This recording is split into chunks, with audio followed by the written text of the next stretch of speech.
tankers attacked. An Iran-backed militant group claims it has just hit 2 Saudi oil tankers in the Red Sea. A daring strike, and you can look at your map, right? The Strait of Hormuz is nowhere near the Red Sea. So this is an expansion of this war. Just look at the geography, as explosions are at the same time rocking Iran. And President Trump is waffling, facing a critical decision point. This is what Trump told supporters, actually, just a very short time ago. This skirmish we have going on, I call it a skirmish. This is with this skirmish we have with the Islamic Republic of Iran, and I call it that because, let me tell you, they're getting hit so hard.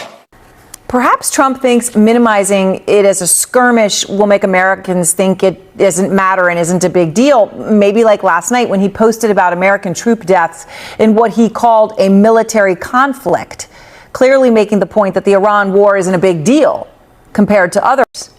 But those hollow words, skirmish, come even as Trump threatens to launch the war into completely uncharted and dangerous territory. He writes, from this point forward, anytime the Islamic Republic of Iran shoots at a ship in the Strait of Hormuz, whether it be by missile, rocket, drone, or any other device or weapon, the United States will bomb and destroy, then he puts in all caps, one bridge or power plant, including those located next to or in the capital city of Tehran. Now, threatening bridges and power plants in Iran's capital, and doing so explicitly, right? That's home to 10 million people, almost all of them civilian, is not something any American president has done before, and there's a reason for that. America doesn't threaten countries with wiping out their civilizations. Well, America didn't until Trump did. As for Iran's response, the foreign minister tonight posting, our defense doctrine is clear, eye for an eye. Any aggression against Iran, including our infrastructure, will compel a powerful and decisive response. And as for Trump's skirmish, he says that it is still being fought for one reason. What we're doing now is we're ending any chance where they can have a nuclear missile. Which still does not add up. Because before the war even started, America's intelligence agencies were in agreement that Iran was not building a nuclear weapon. In fact, go back to March of 2025. Trump's director of national intelligence at the time, Tulsi Gabbard, said this. The IC continues to assess that Iran is not building a nuclear weapon, and Supreme Leader Khamenei has not authorized the nuclear weapons program that he suspended in 2003. That was Tulsi Gabbard, right? That was Trump's DNI. And that was before Trump's first bombing series in Iran last summer. Never mind before this Iran war.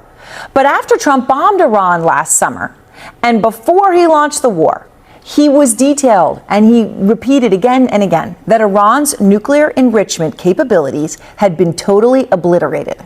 Iran's key nuclear enrichment facilities have been completely and totally obliterated. It was obliterated like nobody's ever seen before. And in June, we obliterated Iran's nuclear capacity. America's armed forces obliterated Iran's key nuclear facilities. We obliterated it, just obliterated their nuclear potential. So, I mean, just that last one right there, obliterated, quote, even their nuclear potential. So then how is he now ending any chance where they could have a nuclear missile when he's already done it? So the war was launched despite all of those comments anyway, without any explanation to this day of why apparently all of those things that Trump said so repeatedly were not true. And hundreds of American troops have now been injured in the war. 18 are now confirmed dead. And of the fallen, Trump said this today on his way to the dignified transfer of the 4 American troops killed in Jordan and Iraq this past weekend. All of them said very strongly, we cannot let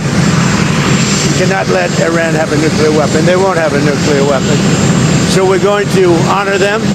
It is unclear how Trump knows what these 4 American troops felt or what they strongly said about Iran getting a nuclear weapon before they died. He didn't say how he knows that.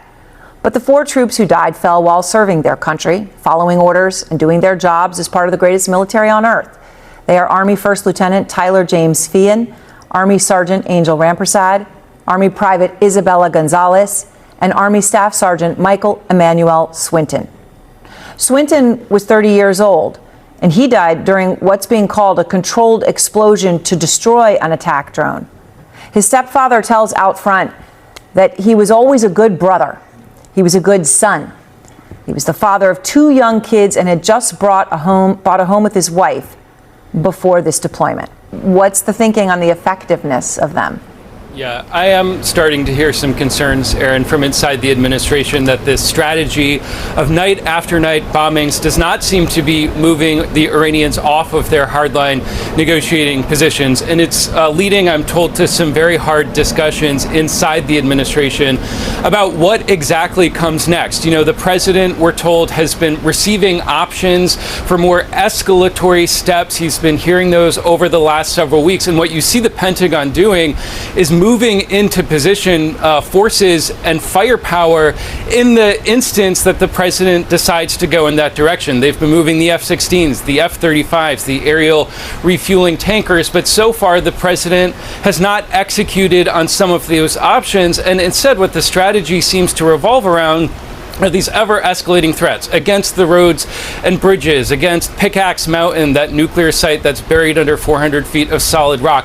Today, the president even posted an article that reported he had instructed CENTCOM to, quote, open the gates of hell, but so far, neither the threats nor these 12 straight nights of bombing have proven effective. I've been talking to diplomats as well from the region. They, too, are pessimistic that either side of this appears ready to come back to the negotiating table. Yes, they are trying to get to some de-escalation, but the view among the diplomats in the region is that the prospects for negotiations right now are very, very bleak. You know, there is a phrase, I keep hearing it from administration officials, including at the Pentagon. It's called the Dover test. The president was up at Dover today to receive the remains of those fallen soldiers. And I think what the test and what that trip implies is that the president now, as he's weighing this very critical decision, is to try and decide whether whatever he decides is worth the risks and the consequences that may follow. Aaron. All right, Kevin Liptak, thank you very much. And everyone's here with me now. General Ben Hodges, so, you know, in the context of what Kevin's reporting, right, Trump talking about opening opening the gates of hell, even as he calls the war a quote-unquote skirmish. Okay, and so what do you think is really happening here? Well, of course, the administration has lost the narrative here. They're trying to create a narrative that would minimize voter concerns. But the fact is, because the administration, the president and the Secretary of Defense specifically, have trouble being truthful and explaining what is going on, and also they cannot articulate why, then you end up with movie language like Gates of Hell versus clearly articulated strategic instinct. So, Alex, Trump is threatening to blow up the bridges and power plants in Iran, right, to open up the gates of hell. And specifically when it comes to the bridges and the power plants, he then went and mentioned, including those located next to or in the capital city of Tehran, to which Iran's president replied, eye for an eye. Okay, and now we've got 2 tankers hit in the Red Sea, which obviously is far away from the Strait of Hormuz. So how big is the escalation threat? How real is it right now? The escalation threat is absolutely very real. And there's 2 different things I think to discuss on this particular topic. The first is when you talk about it in that context, when the lawyers are going to interpret what you can and cannot strike, if there's valid dual military targets because they're used for both military and civilian purposes, that can be lawful under international law. But if you're going to strike them as a means of reprisal and there's not a valid military target, the intentionality is part of what the lawyers are going to interpret as to whether or not that's valid. So that's the first part. The second is that the Iranians have made clear that they will strike in return, and it's not clear based on their responses that they're really caring about what's legal and what's not. Some of the neighboring Gulf states they've been striking only have 4 days of potable water. So if they were to go after those desalinization plants and they were to target some of the electrical infrastructure, or if they were to go after oil and gas, there would be catastrophic, potentially humanitarian as well as economic damage as a result of that. Which is horrifying to even contemplate, just the human cost. And then, Paul, let me throw a wrench into all of this, right? We show on the map Strait of Hormuz, and then you look at the Red Sea.